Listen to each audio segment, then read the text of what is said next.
अस्सलाम वालेकुम, welcome back to Facebook marketing course by massive online learning platform. आज का जो हमारा फेसबुक मार्केटिंग कोर्स का टॉपिक है वो है फेसबुक पिक्सल के नेम से। जैसे कि आप लोगों को आइडिया होगा, जब मैंने कोर्स आउटलाइन की इंट्रोडक्शन दिया था आपको, मैंने उसमें बताया था कि जो हमारा लेक्चर नंबर 6 होगा या लेक्चर जो होगा ऐड क्रिएशन के बाद, वो फेसबुक पिक्सल का होगा, जो कि एक्चुअली लिंक करता है वेबसाइट से।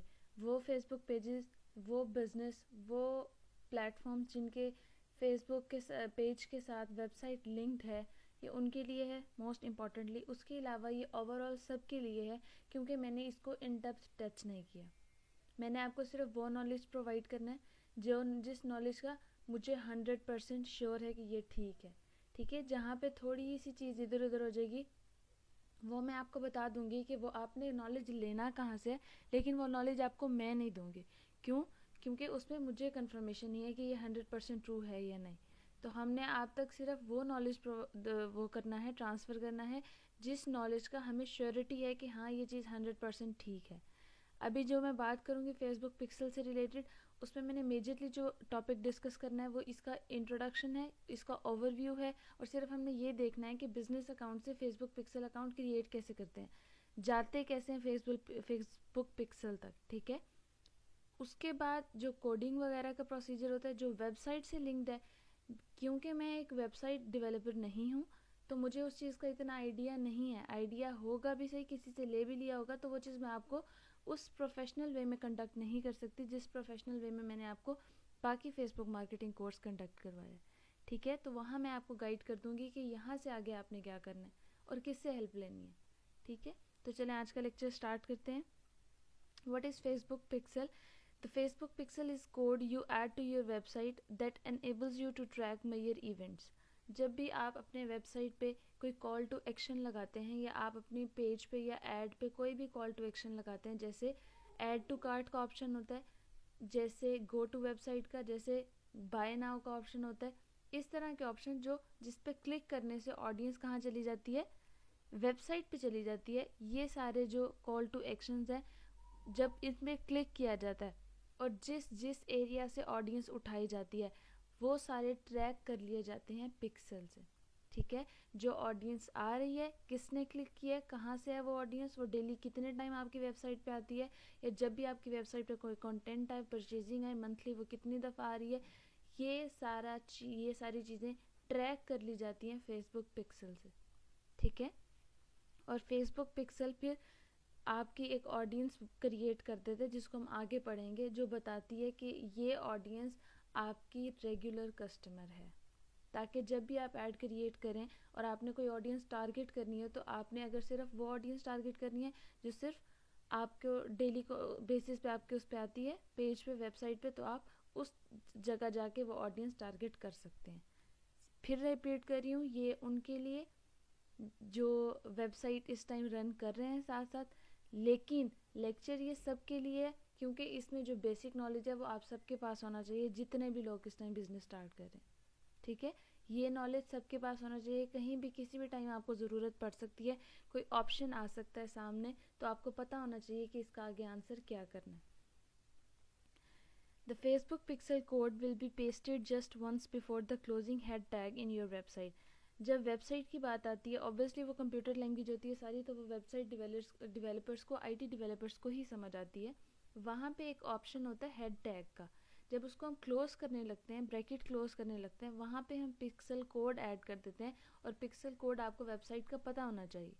ठीक है, उसके बाद आपकी जो ऑडियंस है वो ट्रैक होना शुरू हो जाती है through your website. Focus on warm traffic. अब एक्चुअली वार्म ट्रैफिक का यहाँ पे क्या मतलब है? Those users who have been to your website I like to call warm traffic as they have already been to your website and known your brand. वो लोग जिनको आपके ब्रांड का पता है, जो हर मंथ या उनकी जब भी ज़रूरत होती है वो आपके ब्रांड से परचेजिंग करते हैं, उनको यहाँ पे कंसीडर किया गया एज अ वार्म ट्रैफिक। ठीक है, तो वार्म ट्रैफिक को फोकस करने के लिए अपने बिजनेस के लिए आपको फेसबुक पिक्सल का पता होना लाजमी है। 7 टच पॉइंट्स हैं। ये 7 टच पॉइंट्स कोई 7 पॉइंट्स या 7 टिप्स नहीं है। यहाँ पे ये बताया गया है कि जब भी कोई एक कस्टमर न्यू कस्टमर है, ठीक है, वो आपके उसको आपके ब्रांड का, बिजनेस का, पेज का पता चलता है, तो वो 7 दफ़ा एक चीज़ से गुजरने के बाद आपके पास आता है। और वो क्या चीज़ है, उसमें हमारे पास सबसे इम्पॉर्टेंट ये चीज़ है कि वो सबसे पहले आएगा, क्या करेगा, परचेज़ रेडी नहीं करेगा। परचेज़ रेडी करने से पहले आपका इंस्टाग्राम विजिट करेगा, आपके फेसबुक देखेगा, आपकी कोई ऐड उसे दिखेगी, मार्केटिंग पॉइंट ऐसा होगा जो उसको दिखेगा, और उसके बाद वहाँ से 7 दफ़ा विजिट करने के बाद, कंफर्म करने के बाद वो आके अपनी परचेज़ रेडी करेगा, ठीक है। तो कस्टमर के लिए 7 पॉइंट्स ऐसे रखें लाजमी, जिसके थ्रू वो आप तक रीच करे। वो 7 पॉइंट आपकी कोई पोस्ट हो सकती है, उसमें आपकी कोई स्टोरी हो सकती है, उसमें आपकी कोई मार्केटिंग लाइन हो सकती है, कोई ऐसा कंटेंट हो सकता है, कोई भी ऐसी चीज़ हो सकती है, आपका कॉल टू एक्शन हो सकता है, कुछ भी। नेक्स्ट हमारे पास जो टॉपिक है वो ये है कि how to create a Facebook pixel. इसमें सिंपल आपने चले जाना है अपने बिजनेस मैनेजर पे। अब हम चले जाते हैं फेसबुक मैनेजर पे। सिंपल फेसबुक मैनेजर पे आपने जाके सेटिंग्स में जाके आपने अपने बिजनेस मैनेजर पे आ जाना है। यहाँ से आपने सिंपल ये 3 लाइंस को क्लिक करने के बाद नीचे आ जाना है इवेंट मैनेजर पे। इवेंट्स मैनेजर पे आप क्लिक करेंगे तो नेक्स्ट आपके पास जो स्क्रीन आएगी वो इस तरह की होगी। ये आपके पास आ जाएगी इवेंट मैनेजर की स्क्रीन इस तरह से। आपने सिंपल यहाँ पे लेफ़्ट साइड पे लेके आना है, डाटा सोर्सेज पे क्लिक करना है आपने। ये आपके पास ऑप्शन आ रहे हैं। अगर तो आपकी कोई ऑलरेडी फेसबुक पिक्सल आपने क्रिएट किया हुआ होगा तो आपके पे यहाँ पे वो शो हो रहा होगा, और आपने देख लेना है कि अगर तो आप कोई और क्या कहते हैं वो पेज डील कर रहे हैं या कोई बिजनेस अकाउंट में कोई और बिजनेस डील कर रहे हैं, तो आपने यहाँ से पहले चेक कर लेना है कि क्या ये आपकी ही आईडी ओपन हुई हुई है। अगर नहीं तो आपने यहाँ से क्लिक करके अपना अकाउंट ओपन कर लेना है। उसके बाद आपने यहाँ पे आके कनेक्ट डाटा सोर्सेज पे क्लिक करना है। अब हमारे पास 3-4 ऑप्शन है, 1 2 3 4। वेब है या ऐप है, हमारे पास 2 ऑप्शन अलावा है, आपकी वेबसाइट है या आपकी ऐप है। हमारी वेबसाइट है, हमने वेबसाइट पे क्लिक करके इसको आगे कनेक्ट के ऑप्शन पे क्लिक कर देना है। उन्होंने कहा नेम योर पिक्सल। अपनी आसानी के लिए सिर्फ एक पिक्सल को नाम दे दें जो आपके यहाँ पे लेफ़्ट साइड पे बार में शो हो, ताकि आपको पता चले कि ये फेसबुक पिक्सल इस चीज़ के लिए है। हम इस पे सिर्फ सिंपल नेचुरल्स लिख देते हैं ताकि हमें आइडिया हो जाए। क्रिएट अ पिक्सल पे क्लिक करेंगे, आपके पास यहाँ पे एक पिक्सल क्रिएट हो जाएगा और लेफ़्ट बार में शो होगा। अब हमने क्योंकि चूज़ किया था क्या, वेबसाइट, ठीक है, तो हमने यहाँ पे अपनी वेबसाइट का यूआरएल लाजमी इनपुट करना है, ठीक है। उसके बाद आपने इस पर टिक पे क्लिक कर देंगे तो यहाँ पे आपका वेबसाइट भी ऐड हो जाएगा इस पिक्सल में, ठीक है। अब कंटिन्यू पिक्सल सेटअप करेंगे हम। अगर तो आपने अभी जिस तरह मैंने इसको क्रॉस कर दिया था, वेबसाइट का यूआरएल ऐड नहीं किया तो कोई मसला नहीं। जब भी इसको ओपन करेंगे कंटिन्यू पिक्सल सेटअप पे क्लिक करेंगे, यहाँ पे आप यूआरएल ऐड कर सकते हैं, ठीक है। दिस इज़ द प्रोसेस जिसके थ्रू, बहुत सिंपल है यहाँ तक। Actually this is a vast topic जिसमें से मैंने आपको मेजरली आसान करके चीज़ों को समझाने की कोशिश की है, आपके माइंड लेवल पे उतर के, ठीक है।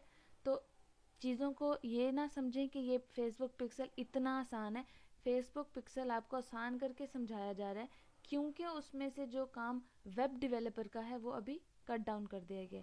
एक्चुअली जो हमारा आउटलाइन था उसमें हमने ये कहा था कि हम इस फेसबुक पिक्सल के टॉपिक को एक्सक्लूड कर देते हैं, लेकिन इसको इंक्लूड किया क्योंकि एवरी इंडिविजुअल जो कि फेसबुक मार्केटिंग इस टाइम कर रहा है उसको फेसबुक पिक्सल का पता होना लाजमी है। हाँ, लेकिन जहाँ पे वेब डेवलपर की बात आ जाएगी वहाँ पे हम आपको सजेस्ट करेंगे कि आप एक वेब डेवलपर से ही काम करवाएं, ठीक है। यहाँ तक आपका एक फेसबुक पिक्सल क्रिएट हो गया। उसके बाद हम देख लेते हैं हमारा नेक्स्ट पॉइंट क्या है।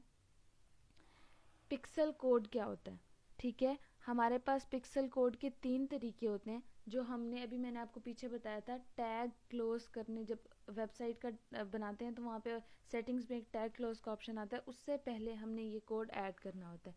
3 तरह के तरीके होते हैं, मैनुअली भी ऐड कर सकते हैं, खुद टाइप करके, पार्टनर इंटीग्रेशन से भी कर सकते हैं, ईमेल टू डेवलपर से भी कर सकते हैं, ठीक है। ईमेल टू डेवलपर से करवा लें, किसी भी डेवलपर से हेल्प ले लें, पार्टनर इंटीग्रेशन से करवा लें, मैनुअली से करवा लें, लेकिन अगर आप न्यू हैं तो मैनुअली ही से करवाएं, ठीक है। और यहाँ पे ये काम कौन करेगा, आपका web developer.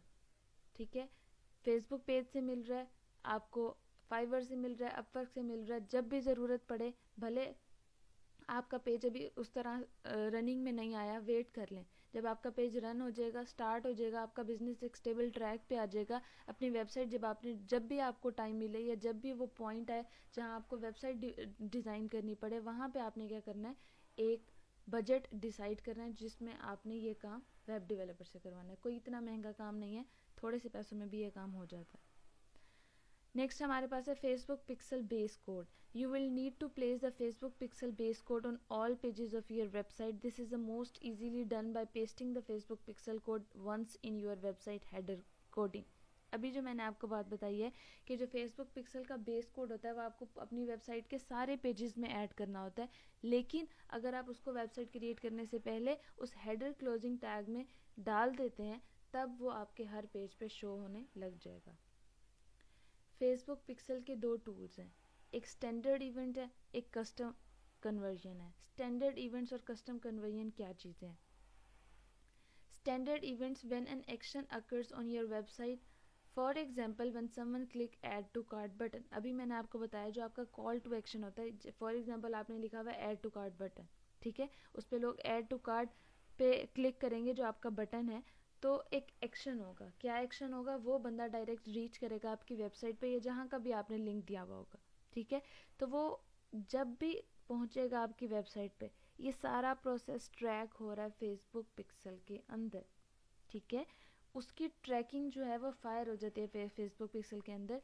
Events are actions that happen on your website either as a result of Facebook ads और ऑर्गेनिक रीच। कोई ऑर्गेनिकली भी आपके मतलब किसी ने सर्च करके भी आपका पेज फाइंड किया या कोई आपकी ऐड के थ्रू भी आ रहा है, each and every member will be tracked, ठीक है, फेसबुक पिक्सल से सब ट्रैक होंगे। नेक्स्ट देख लेते हैं हम कस्टम कन्वर्जन क्या है। अब हमने बात की फेसबुक पिक्स इसकी स्टैंडर्ड इवेंट की कि वो फेसबुक पिक्सल ट्रैक कर लेता है, ठीक है, वो आपकी एक ऑडियंस बन जाती है। अब कस्टम कन्वर्जन के लिए एक हम स्पेसिफिक कस्टम इवेंट बना लेते हैं। उस कस्टम इवेंट को हम अपनी लिमिट्स, अपनी क्या कह लेते हैं रूल्स, अपने सोच के मुताबिक उसको हम एक स्टैंडर्ड बना लेते हैं, ठीक है। फॉर एग्जांपल मैं आपको एक एग्जांपल दे देती हूँ, आपका नोटबुक्स का बिजनेस है, ठीक है, आप एक स्टैंडर्ड बना लेते हैं, इस नोटबुक की हाइट इतनी होगी, विड्थ इतनी होगी, सारी जो नोटबुक्स हैं वो उसी स्टैंडर्ड के अकॉर्डिंग चलती हैं, ठीक है।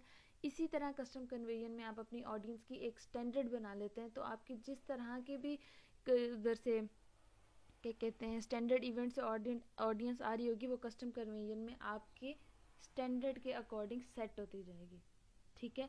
ये वो पॉइंट है जहाँ पे आप अपनी एक कस्टम ऑडियंस क्रिएट कर रहे होते हैं, वो ऑडियंस जो डेली बेसिस पे, मंथली बेसिस पे आपके रेगुलर कस्टमर्स हैं, ठीक है, उनकी ऑडियंस बना लेते हैं जो आपकी वेबसाइट को विजिट करते हैं। Custom conversion allow you to create standard events without additional code। कोई कोड ऐड नहीं करना आपने, सिर्फ आपने एक स्टैंडर्ड इवेंट के थ्रू अपनी ऑडियंस को स्पेसिफाई कर लेना है। You can use your URL rules to track standard event, ठीक है। अब स्टैंडर्ड इवेंट्स और कस्टम कन्वर्जन में फ़र्क क्या है? Standard events allow you to track specific events. Standard events क्या करवा रहा है? वो सिर्फ एक स्पेसिफिक इवेंट को ट्रैक कर रहा है, लेकिन जो कि ऑप्टिमाइज करता है आपके कन्वर्जन्स को जो आपने बनाई हुई होती है, ठीक है। अब ऑप्टिमाइज कैसे करता है? क्योंकि आपने एक ऑडियंस क्रिएट करनी है, एक ऑडियंस बिल्ड आउट करनी है, इसमें आपने कोड ऐड करना है अपनी वेबसाइट या ऐप पे, तब जाके एक स्टैंडर्ड इवेंट बनता है। लेकिन जो कस्टम कन्वर्जन है उसमें आपको कोड ऐड करने की ज़रूरत नहीं होती, स्टिल आप अपने पैरामीटर्स के अंडर रहकर एक अपनी ऑडियंस कन्वर्ट कर सकते हैं। नेक्स्ट एक पॉइंट था जो कि मैंने तब भी डिस्कस किया था कि जब हम फेसबुक पिक्सल का टॉपिक पढ़ेंगे उसमें हम रीटारगेटिंग या रीमार्केटिंग की टर्म्स यूज़ करेंगे। इन टर्म्स का क्या मतलब है? ओपनली हम मेंशन करते हैं इन टर्म्स को अपने कोर्स में और करते भी आए हैं। तो ये सिंपली क्या चीज़ है? वो ऑडियंस जो ऑलरेडी आपके वेबसाइट पे एंगेज कर रही है, हर महीने, हर हफ्ते या जब भी उनको ज़रूरत पड़ती है, डायरेक्टली आपकी वेबसाइट पे, आपके बिजनेस पे, आपके ब्रांड से आके परचेजिंग करते हैं, आपके रेगुलर कस्टमर्स हैं, वो आपकी क्या हैं? कस्टम ऑडियंस हैं, या वो आपकी क्या स्टैंडर्ड इवेंट्स हैं, कुछ भी आप कह लें उनको, तो वो उन्हीं को आपने हर ऐड में टारगेट करना। ठीक है, ये हमारे पास रीटारगेटिंग या रीमार्केटिंग होती है। आपकी वो ऑडियंस क्रिएट हुई हुई होती है, जब भी आप ऐड क्रिएट कर रहे होते हैं अपनी कस्टम ऑडियंस में, पहले से जो क्रिएट की हुई होती है, हमने ऑप्शन देखा था लास्ट लेक्चर में भी, उसको क्लिक कर देंगे तो उस ऑडियंस को टारगेट किया जाएगा जो आपके रेगुलर कस्टमर्स हैं। This is actually retargeting and remarketing.